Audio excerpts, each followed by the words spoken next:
الحمد لله القائل في محكم تنزيله وذكرهم بأيام الله ثم الصلاة والسلام على بدر الهاشمي محمد بن عبد الله وعلى آله طيبين أمبدي تبسير فلا جباو ملكنا ملكوكا كوفوكا وليمانو سانغاني واتي أو كنيما دليلا أو كجمكا كرنكرنينكا نفالما كو دين بارو ni jëm kan kren télé sirfla sanfé ka wuli ka se lalimuma sangani sanga ka do yere bismillah télé sirfla jabala kono anu ka baroke Allah taala ka dine sanu manka hukum konna la anga bima welele odi ankaramako anaka directeur al imam Daoud Jakite misigaro benendo bako jigoroni golfuma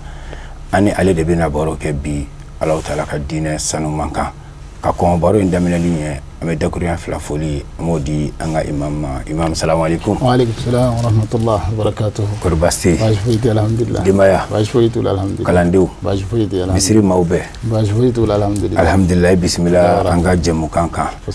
alhamdulillah imam ka foli dakuriya fila koma sikine ana bina baroke fem baka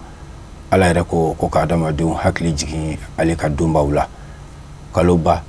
min ka gɛnkɛn k'ale silamɛw ma gɛn silamɛya ka taama serebaw dɔ don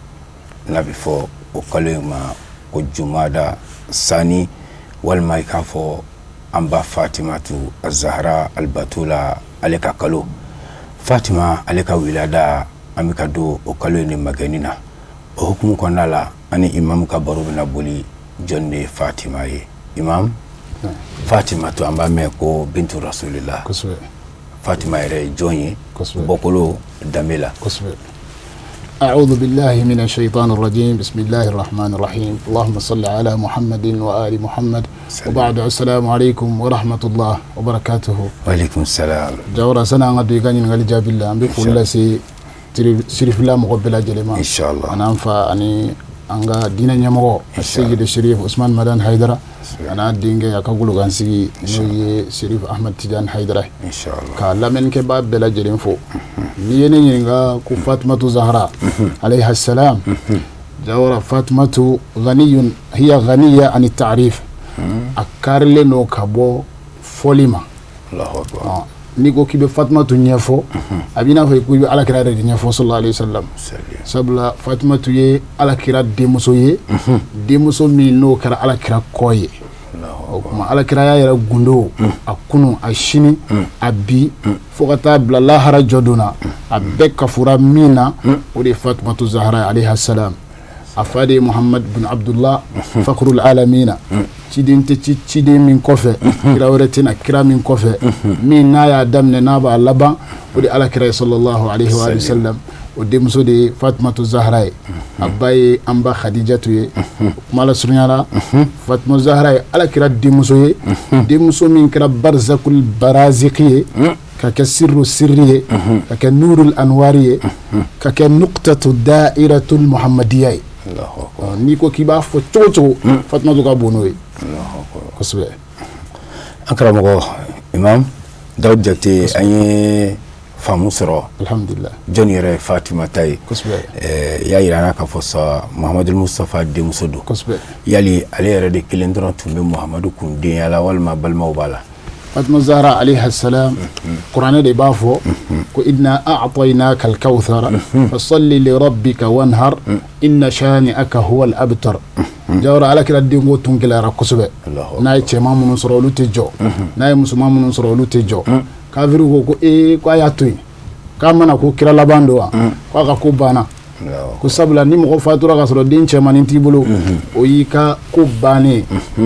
o ala be fe ka kafiru jaga ka yira ka fo ala kira ka kuma bane awdi ka kubana anana fo inna a'tainaka al-kauthara aw masatala de bina al-kauthara dima tafsir kala do ko aljina do tafsir kala do ko hera chama jawara ni shite Allahu akbar ala min fo sura indannana inna a'tainaka al-kauthara amina al-kauthara de ekrama o yasoro mun be ka fo ko denti bolo o yasoro mun be ka fo ki kotigaleno o kuma ala yo kuma ke sura in labana ko inna shani aka e juguya baw minnu tɛ Muhamadu ko la minnu tɛ kuranɛ ko la minnu tɛ alakira ko la al abtaru olu de kɔtigɛlen don o kɛlen kɔfɛ sa hijira san 5 ala sɔrɔla ka Fatimatu Zahra kɛ hadiya ye hadi alakira sallallahu alaihi wasallam a bɛnna Jumadal akhira o tile 20 ma alakira cilen kɔfɛ san 5 ala ye nakɔfuruba in di silamɛw ma o de kɛra Fatimatu Zahra alayhi salam ni ko ye shirifu ye i bɔra Fatimatu Zahra la ni ko alakira mɔden ye i bɔra Fatimatu Zahra la waso ko bɛ alakira kɔfɛ ko bolo bɛ ɲɛsin ma a bɛɛ bɔra Fatimatu Zahra la alayhi salam Hasani bɔra la Husaini bɔra la shirifu bɛɛ dugukolo sanfɛ Fatimatu Zahra alayhi salam o kuma ala ye layidu min di alakira ma k'a fɔ e kɔtigɛlen tɛ i juguw de kɔtigɛlen don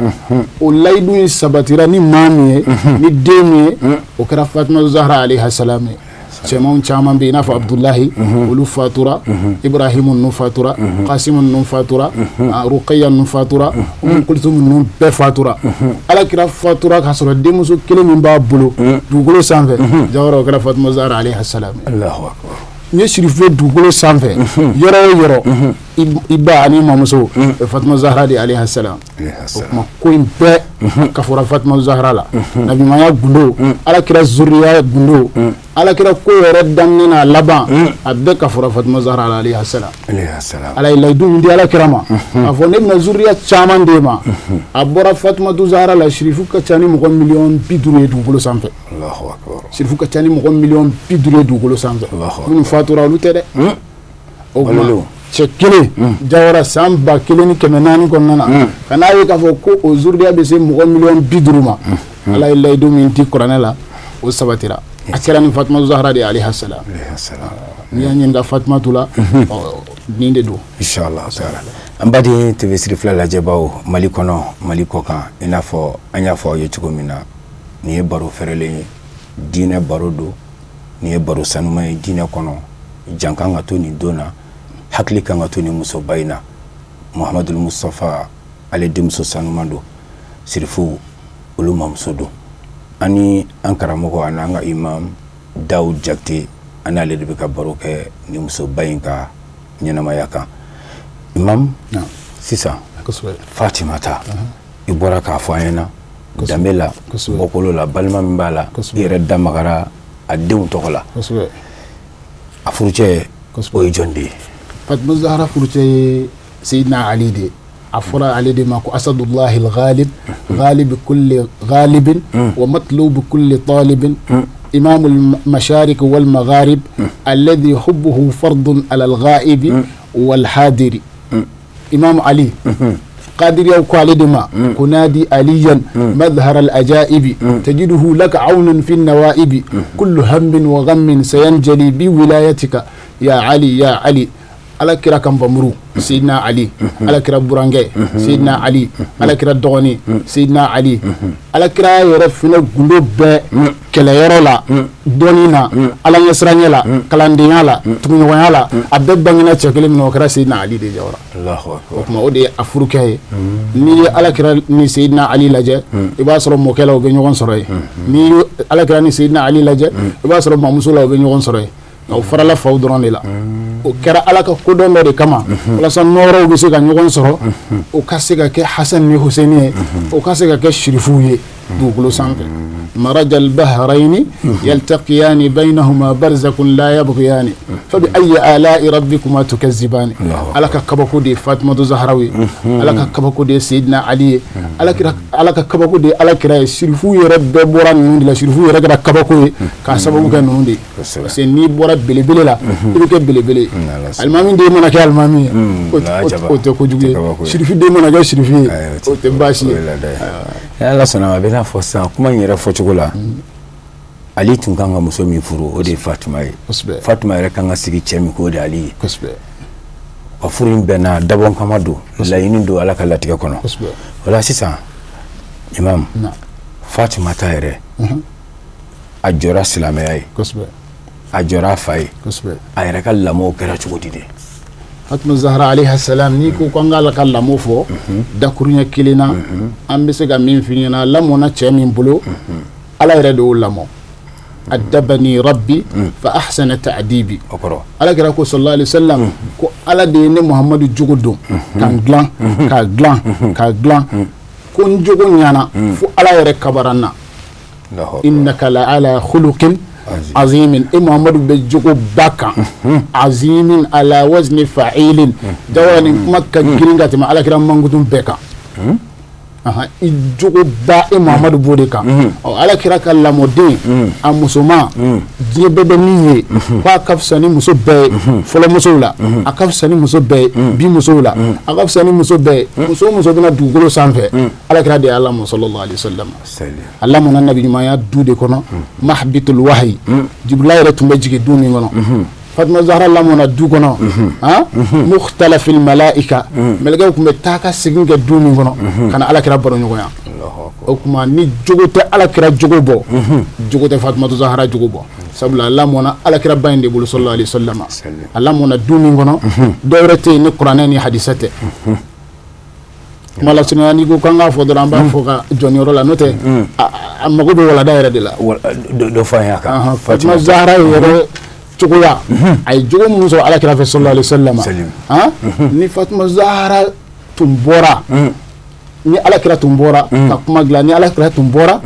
a tun bɛ bɔ a bɛ mɔgɔ fɔlɔ min ye o Fatima Zahra de ni ala kira bɛ don a bɛ mɔgɔ fɔlɔ min ye o Fatima Zahra de ale yɛrɛ de den don a y'a lamɔ k'a bange nka n'a bɛ bɔ a bɔ n'ale fɔlɔ de n'a bɛ don a bɛ don n'ale fɔlɔ de Muhamadu ya gundo tun bɛ Fatima de la ala kira tun bɛ Fatima bonya ka se degré la fa ko ma ummu abiha ko a fa ba de do sabula ikira kira yo jawara ikira nabi ɲuman yo ikira wali yo ikira wajudgala yo ikira almami yo baya jɔyɔrɔ mɔgɔ si tɛ se ka ta a bɛɛ mago b'i ba la a b'i n'a fɔ bɛɛ mago b'i fa la donc ala kira sallallahu alaihi wasallam yatimɛdinama de lamɔna a ma ba ko jabɔ a kɔrɔbayara ka kɛ kira ye ka kɛ nabi ɲuman ye a se ni jɔyɔrɔ bɛɛ la nka ba ko nege bɛ ala kira la sallallahu alaihi wasallam donc ni ba ko nege y'a minɛ a tun bɛna Fatima Zahra de fɛ yen alayhi salam o y'a fɔcogo dɔ ye fɔcogo filanan Fatima tu de ka hinɛ tun ka bon ala kira la ka tɛmɛ diɲɛ muso bɛɛ kan o de kosɔn a yɛrɛ ko a ma ko nin ye ne ba de Mustafa yɛrɛ de y'a wele ko ummu abiha a fa ba de don sabula magan kafiru ni mushriku tun bɛ baara jugu minnu kɛ ala kira la u tun bɛ yɛlɛbɔnna minnu k'a la u tun bɛ baganw tonso tali min kɛ ka bɔ a kan n'a bɛ seli la walima n'a bɛ dawa la ka taa ala ma u b'a tɔɔrɔli min kɛ Fatumatu de tun b'a hakili sigi Fatumatu de tun b'a hakili sigi sabula ale ɲɛ jɔyɔrɔ o tun kɛra Fatumatu de ni a tɔɔrɔla kuma o kuma n'a nana Rayhanatul qalbi a bɛ den de filɛ a bɛ dusukasi ta ka bɔ a yɛrɛ kan donc Fatumatu b'a baroɲɔgɔnya minnu kɛ ka hakili sigi minnu d'a ma o bɛ kɛ sababu ye ala kira bɛ ɲinɛ a ka tɔɔrɔ ko caman kɔ donc a kɛra fa ba ye sabula jɔyɔrɔ minnu tun bɛ ba la Fatumatu y'o bɛɛ kɛ ala kira ye sallallahu alaihi wasallam Fatumatu ye diɲɛ muso bɛɛ dan ni nin jogo ninnu de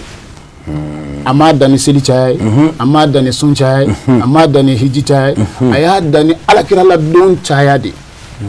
o kuma jɔyɔrɔ min bɛ kɔrɔta ni baara caya de jɔyɔrɔ tɛ caya ni kuma ye jɔyɔrɔ tɛ caya ni mana karisa ye n bɛ nin kɛ adamaden jɔyɔrɔ bɛ yɛlɛ kumana min na n'i ka baara cayara wa jɔyɔrɔ bɛ jigin fana ni baara dɔgɔyara o kuma Fatumatu ye musow dan alakira la don de la a ye musow dan alakira kanu de la a ye musow dan ka alakira ka darapo in k'a kɔrɔta o de la a fɔra a ma ko sayyidatu nisa'i ahlil janna ko alijinɛ kɔnɔ musow kuntigi de ye Fatumatu ye k'a sɔrɔ a ba bɛ yen k'a sɔrɔ a baniciniw bɛ yen k'a sɔrɔ a mamusow bɛ yen k'a sɔrɔ musoba minnu tɔgɔ fɔra kuranɛ kɔnɔ olu bɛɛ bɛ yen nka Fatumatu ye musow da hali alijinɛ kɔnɔ a sɔrɔla ni alakira de ye sallallahu alaihi wasallam alakira tun ko ka d'a ye a kɛra la alakira la a ye alakira la dun a kɛra alakira fɛ ka tɛmɛ fɛn bɛɛ lajɛlen kan o kanu y'a kɛ sababu ye a ye muso bɛɛ dan hali alijinɛ kɔnɔna na ala k'an bɛɛ saba ma amina Allahu taala imam baro ye baro fɛrɛlen ni ala sɔnna walanda sanuma de bɛ nin kɔnɔ n'i ko Fatima i ko Seydina Ali n'i ko Fatima i ko alakira kisi ni nɛɛma bɛ a ma an bi baro in kɔnɔ o de la i da bɔra ka se dɔ ma sisan Fatima ta ko kira yɛrɛ y'a kanu kira yɛrɛ y'a bonya kira ye ko to a ye ka tila k'a wele ko ale ba o kuma kira manto an minnu ye silamɛw ye an kan ka mun de kɛ Fatumata yɛrɛ ye. Allahu akbar. Jawara ɲininkali in ka ɲi kojugu. Waati koron kama an ma Fatumata ka hakɛ dafa. Ayi. Sabula muso min ni ayatu tathiri jiginna kan innama yuridu Allah li yudhhiba ankum ar-rijsa ahla al-bayt wa yutahhirakum tathira. A jiginna don min na ko ne Ala yɛrɛ de y'a laɲini aw kira somɔgɔw k'aw sanuya ka bɔ nkalontigɛ la k'aw sanuya ka bɔ namara la k'aw sanuya ka bɔ suɲɛni na fɛn fɛn n'o ye lagosi ye k'aw sanuya ka bɔ a bɛɛ la. Muso kelen min donna fini jukɔrɔ a don silamɛ bɛɛ bɛnna min kan o kɛra Fatuma Zahra de. Allahu akbar. قل لا أسألكم عليه أجرا إلا المودة في القربى تصرفون من أوفى نك شدنا الله سليلا فنا غرا كان سومغو كانوي أكما على كرا سومغو كو أدمنا ناني ماني أتشمانتي اللبا أبدا دمجة تام مغوكلما فاطمة الزهراء دي. الله أكبر. يشري فيو يو فاطمة تدو أكما جورا من بالا أون كان من كاي جورا أمو كاي دي. Ama dɔn ni shirifu nalen tɛ ka ko sama ka bɔ dingɛ kɔnɔ k'a bila yelen na ama dɔn Fatumatu ka bangeni bɛ tɛmɛ an na an t'a dɔn ko don tɛmɛna a ka fatuli bɛ tɛmɛ an na an t'a dɔn ko don tɛmɛna an na Fatumatu yɛrɛ tɔgɔ fɔli radio ni télé la o daminɛna kɔsa in na de k'a sɔrɔ Alakira ya gunde na fɛn bɛɛ a bɛɛ b'ale de la don min na ni Alakira ni Yahudaw ni Nasaraw ye kalili kɛ wa nisa'ana wa nisa'akum aw kana na aw muso ye an yɛrɛ kana na muso ye o don na an ba Aisata tun bɛ yen o don na an ba Hafsata tun bɛ yen o don na Alakira muso ni bɛɛ tun bɛ yen nka Alakira y'o bɛɛ to so a nana ni muso kelen min o kɛra Fatuma Zahra de alayha salam. An ka nana muso ye kira kuturu yɛrɛ a ma nana muso ye a nana ni denmuso de. A nana ni denmuso in de. Sabula mankutu bɛɛ a bɛɛ dafalen b'o de la Ala y'o de sanuya. O kuma n'i ko k'an ka Fatumatu kanu n'i ko k'an ka Fatumatu jɔyɔrɔ d'a ma walima an kan ka min kɛ Fatumatu Zahra ye o ye k'a ka bonyaw fɔ o ye ka Fatumatu ka denw k'a sigi o ye ka Fatumatu ka kumakanw k'a lase o ye ka Fatumatu ladege musobaw minnu bɛ a ladege olu kan k'a ladege a ka fini don cogo la k'a ladege a jogo ɲumanw na k'a ladege a ka hijabu don cogo la ka Fatumatu ladege a ka cɛlabato la a ka cɛladon na ka Fatumatu ladege a ka sabali la ka Fatumatu ladege den ɲuman bange na sabula Hasan ni Husaini olu fana ɲɔgɔnna ma kɛ dugukolo sanfɛ den ma bange silamɛya kɔnɔ i n'a fɔ Hasan ni Husaini a tɛ yen Fatumatu de y'u di Fatumatu de y'u di silamɛya ma o kuma o sɔrɔla a ka sabali fɛ a n'a ka muɲu fɛ a n'a ka Ala dɔn fɛ donc musow kan ka nin ladege cɛw yɛrɛ fana kan ka Fatumatu ladege a ka kuranɛ kalanw na sabula Fatuma Zahra alayha salam a ka baarakɛden a y'o durusi kuranɛ la fidda baarakɛden dɔ tun b'a bolo ko fidda an karamɔgɔ Jawara a y'o durusi kuranɛ la Fatima ja o kuma mɔgɔ kun tɛ ten dɔrɔn ko kira denmuso don a yɛrɛ jɔra ayi a yɛrɛ jɔra maa bɛ bɔ maa ba la nka i ti k'a ye nka n'i ye maa baden k'a kɛra ye alhamdulilahi rabbil alamina o de tɛ balana la fakhra maa mana k'i fa ye maa mana k'i mɔkɛ ye o tɛ waso ko ye nka n'i ma k'a ye sa o de ye kabako ye o kuma maa bɛ se ka bɔ ninnu na i bɛ k'u ye i yɛrɛ tɛ b'u la nka n'i y'u ladege i bɛ k'u ye maa bɛ kɛ sirifu ye sirifu jogo b'a la an yalala arabu jamana ninnu caman na n'u ye kalanden dɔw bɛ n'u ye u b'a fɔ ko e ye sirifu de ya tellement i jogo ka ɲi a b'i ye maabaya minɛn min kɔnɔ a b'a fɔ ko kuma est ce que i ka nasulu lajɛ est ce que i tɛ sirifu ye wa parce que jogo ɲuman minnu filɛ la Alakira mɔdenw de bɛ nin kɛ o kuma kabako n'i y'o ye hadamaden jogo la kabako n'i y'o ye hadamaden taabolo la musobaw n'i y'olu ye i bɛ Fatuma Zahra de ye alhamdulillah Ala ka nafa n'a barika ye Ala ka nafa n'a barika ye imam halisa baro nɔfɛ tugu la Fatumata ka hakɛ komi i da magara ka se a ka wilada ma a ka bangeli yali o bɛ bɛn don jumɛnw de ma kalo jumɛn ma ni silamɛw kan ka se ka a don ɲɛnamaya cogo min na kosɛbɛ a Jawara ɲininkali ɲɛna kojugu Fatuma Zahra alayha salam tariku la a ka bangeni ani a ka fatuli fɔɲɔgɔnya ba de kɛra la nka siga tɛ min na o de ye Jumadal akhira ye ni dɔw ko Jumada thani o tile 20 Fatimatu Zahra bangena بعد البعثة النبوية على كرا تشيلون كفكا كرا o san 5 donc na don sera donc bena juma don do rema na don sera juma dal akhira tile 20 ay boy ko kono kulu ode kalo kura isa kalo kura nata ni ala sona o tile 20 farafin kalo kura nata o tile 20 ni ya meyro ro Fatima Zahra ka kena sigira na ikana fara jamaka ni ya me ko Fatima Zahra ka kena sigira yoro nali damatere ibulu do ko jawara ka dodi na fabula kosbe mo tara nyere tara eni mun tara mo segina eni mun segina ka wajidu dama ga na nan siga kena ga bitan jara do na fly ma bo sezi e mata nono e ma di e ma di e mo foike o kuma e jore ni islamela silamaya in tara cew de fe kunu a tara muso baw de fe kunu o bi fana abe tade no amba tade inshallah ni eni ale ami je ka ata ni bina Fatima to ga kenaka I farfon nengana illa fi alengana ka foni ala kira de muso de kana mo la mende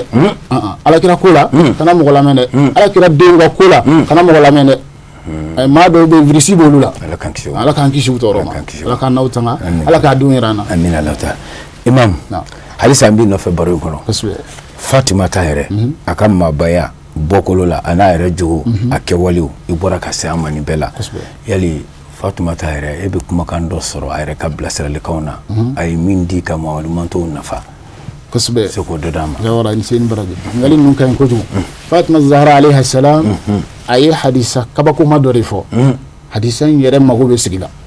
kilim pedro hadisan kilinro amago be emisiona ite dore koni mami kono joya alaye kle binani ima haramundu kle binani ima galuntige kle binani ima namarake ima ke hasidiye ko ala be faraman mango ala be faradu kulo man mango kle binani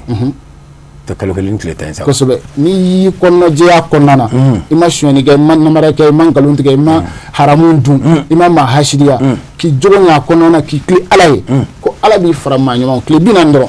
Fatima ko sobe Fatima Zahra kan kumaina ni ko ba analyse ke jawra wali chama ne du gulo sabe nga yere tado ke wali je min club ne la yere tado kale wali je ka sura yere ma nyumani parce que jogo mananya ladabu mana sura ara madina fota mana don keta mana don ina Fatima Zahra ya fo chugo mina ifra la ma nyumon do ko ala kan farauka alhamdulillah imam ya fo ya chugo mina tele la barawdo wallahi ne baro ferele alhamdulillah ne baro daile ne baro nafamai alhamdulillah kada wati rena chukoka ni shitobe baro intobe na ala sanama Fatima ta ala ka nafana barkai amina rabbi folila ani kuma kunche kumala ebiseka mindi alislam jama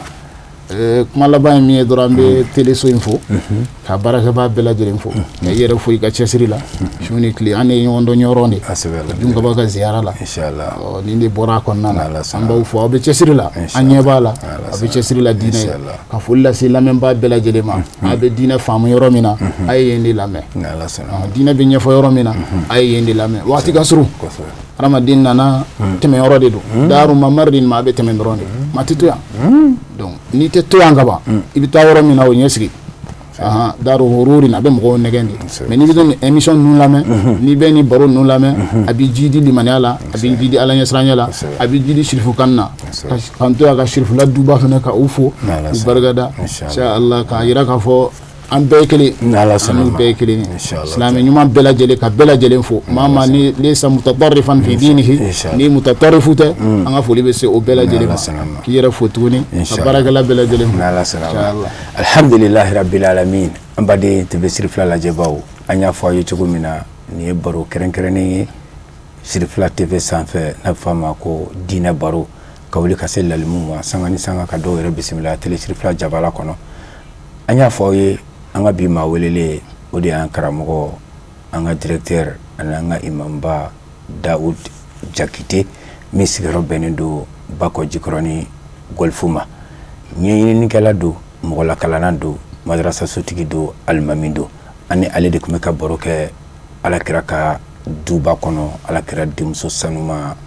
adamadenya karamogo Fatima Zahra al-Batula an-Nakiya at-Tahira amikali minka bangeli kalo kumbe n'o bɛɛ kalo kura tile 20 ma farafin kalo la kalo in ala k'a ɲuman don an kan imam an b'i yɛrɛ fo k'i wale ɲuman dɔn i ye nin dɔnni min d'an ma i y'a bɔ dɔnni min na ala kana dɔnni ban farikolo min y'a di ala kana jeni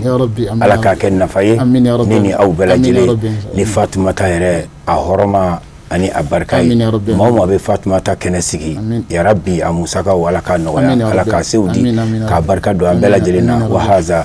salamu alaikum wa rahmatullahi ta'ala wa barakatuhu.